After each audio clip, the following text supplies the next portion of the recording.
Good morning, Americans. This is your favorite alien with Bubba. Later on this week, he's going to intend to run for U.S. president.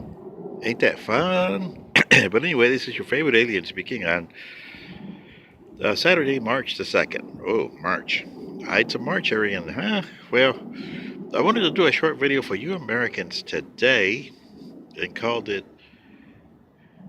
Korea. Why a failure? By you know who.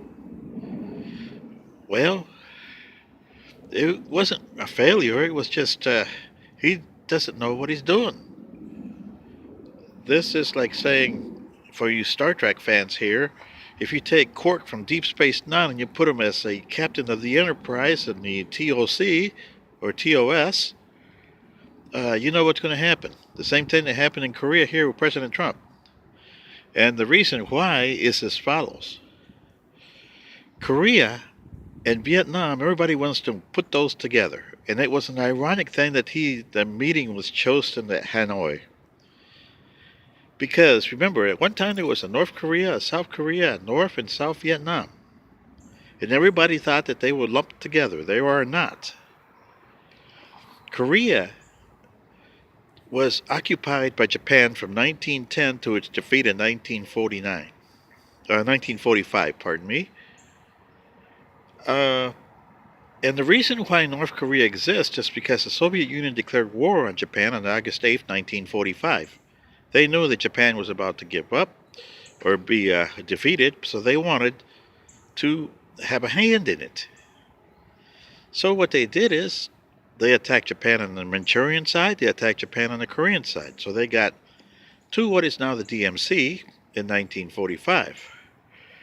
Then they stopped, just like they did in Germany, remember? They stopped. The Americans didn't get to Berlin. The Russians got there. But they could have occupied all of Germany. They didn't. Same with Korea. They didn't. So the United States went over there and says, okay, I claim the South. Just like they said they claimed the west part of Germany. Thus, you created a mess, just like you did in East and West Germany. And there. Now, Vietnam, on the other hand, was a French colonial possession. The Japanese attacked, and they brought in their forces. So when they lost the war, the French thought, hey, do we go back and get our possession back? But you don't understand. Nobody owns anything. Ownership is not really your style, Americans, especially Terrence. When are you going to get that through your thick heads? You don't own anything. You come in with nothing and you go out with nothing. That said, well, the Japanese instilled on the Vietnamese Asia for the Asians, same as they did with the Koreans. So when the Korean War started in 1950, it was by Kim Il-sung, who wanted to, by force, obliterate, and take over the South. The Southern people didn't like that, and thus created a schism that you see today. North and South Korea are different because the South Koreans adopted the American way of thinking and American capitalism after the war in 1953. And even their languages have changed. North Koreans and South Koreans are getting a schism on their own language. And, it's going to be 70 years, so the relatives are gone. That were mostly gone that were there in 1950. So here's the problem, Americans. And the Vietnamese were, on the other hand, all they wanted to be was left alone. Ho Chi Minh wanted to unify the country. He didn't want to, by force, unify the country. That's why he had people like the Viet Cong not going into guerrilla, but going in to talk to the people, saying, Vietnam for the Vietnamese.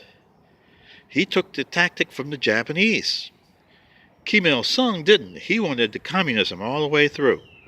There's a difference there.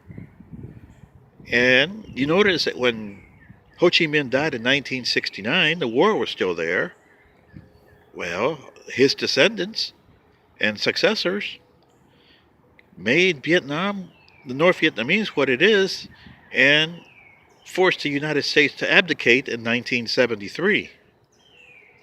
2 years later, they succeeded, and occupied the South. And look at Vietnam today. It's not a perfect country, but it's a unified country. When you saw Vietnam and you saw the Americans uh, press over there, so what do you say, Americans?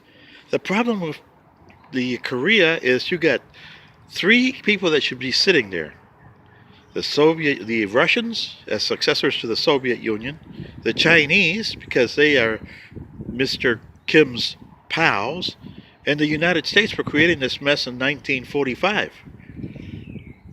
And all three of them should say North Korea should stay because the Russians and the Chinese need a buffer between them and those dastardly Catholic or capitalistic countries. Ugh, capitalism.